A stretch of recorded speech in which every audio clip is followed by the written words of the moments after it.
National Day of Prayer from coast to coast. I pray daily. I pray for guidance and wisdom and strength. As a Christian Science practitioner, I'm one who has devoted people my life to from many helping different others through faiths prayer. It's a all over the public world position. believe It is that something prayer that I do works. for the public. So an individual would call me up and ask for prayer. Over the years, there have been many tests by scientists of the power of prayer. A famous study got two large groups of heart patients and had people of Christian, Muslim and Hindu faiths pray for just one half of the patients.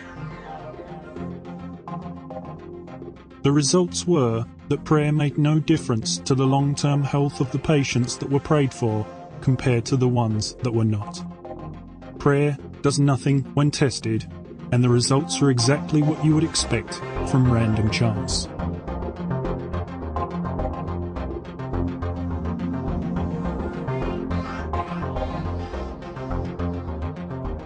In a couple or so cases that disagreed with these findings, it was later shown that their experiment was flawed and in some cases fraudulent. Some doctors think self-prayer may help in stress reduction that might lead to better blood pressure or recuperative abilities, but these exact same effects could be equally brought about by yoga or some well-wishing from a famous celebrity. There was a time her parents spent their nights crying in the hospital, praying for their daughter to make it. But tears of a different sort a week ago when their now recovering 16-year-old had her wildest dream come true. Hannah Montana. How big of a Miley Cyrus fan? Huge. If we claim gods cannot be rolled out on our whims, why is it that so many evangelists in churches and on television across the world churn out miracles and healing on demand, week in, week out, without fail?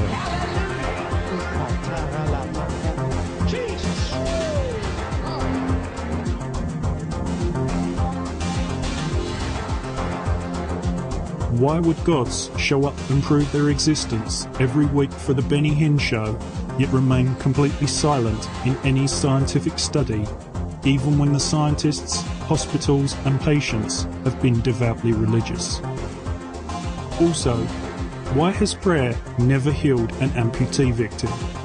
Why would gods answer a rapper's prayer to win a Grammy, but ignore the prayers of a child being raped by a paedophile? Has concluded that priests and nuns terrorise thousands of boys and girls for decades. In a highly damning report, government inspectors are accused of failing to stop chronic beatings, rapes and humiliation. And despite the fact that by now literally billions of people of all faiths have prayed for world peace or an end to starvation, we see no effect whatsoever. Who really started it?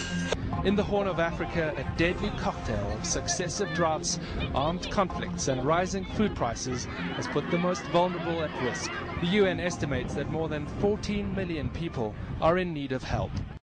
Is it because the prayers asked were too big, too small, or that gods comfort us but do not act directly in the world to allow us free will? Or are these all a very human way of denying the fact that we are being delusional and prayer does not work? So if the scientific evidence cannot support prayer, what about the testimony of believers? Dr. Cox is an elder of this church with a medical degree. Do you believe that Jesus Christ can heal this baby boy? Amen. That's the confession of the church.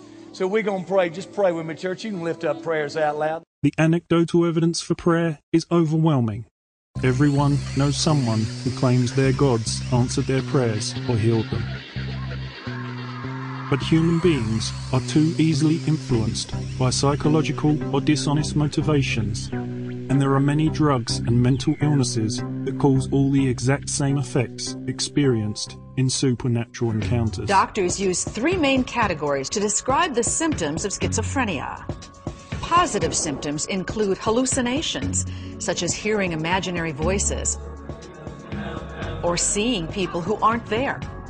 And if we believe anecdotes as proof without a need for evidence, that opens the door for literally any claim to be equally acceptable.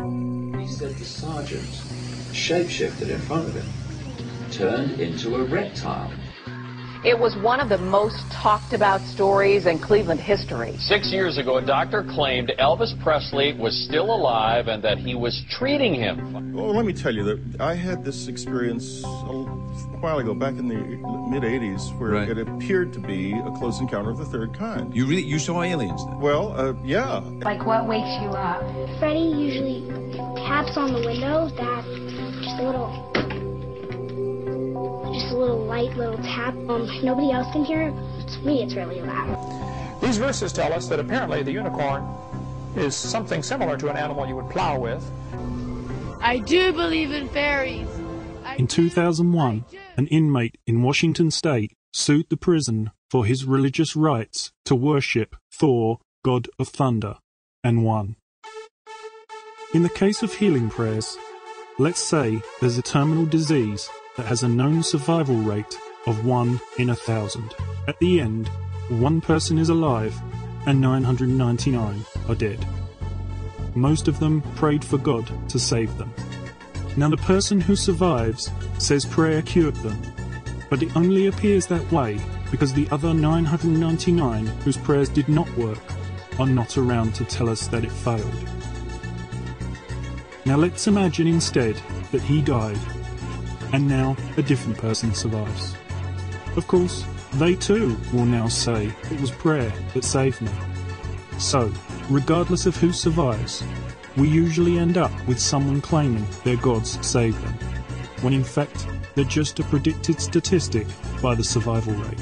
And, since most people confronted by death will consider prayer as a nothing-to-lose option, regardless of who survives, it will always appear that gods are reaching down and rescuing them, when in fact it's just random chance. In a population of 7 billion people, math not only predicts extraordinary things can happen, it absolutely guarantees they will, every minute of every single day, and we don't need to invent supernatural explanations to explain them. It's just the laws of probability.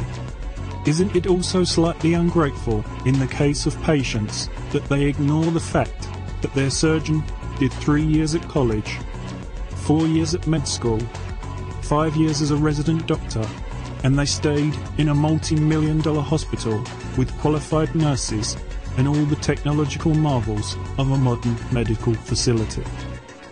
If you believe prayer is really what cures you, surely going to the hospital next time you're sick is unnecessary. So the whole school prayed for her. She prayed over the cousins, the other cousins. They went back.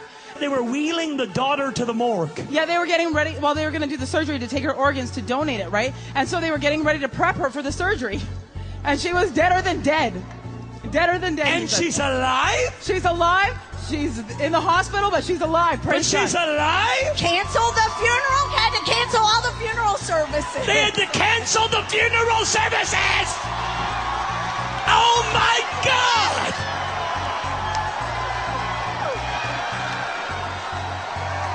We are in America and the dead are being raised! So, having looked at prayer, we're left with 3 possible conclusions. Either prayer can never be tested. We don't really care if it's validated or not. Or that witness testimony proves prayer is real, along with imaginary friends, fairies, and Elvis living in Cleveland. Or that prayer is a superstition that has been disproved by modern science.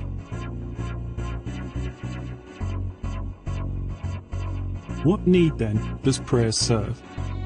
Perhaps it's a way of feeling we have control over uncontrollable events in our lives.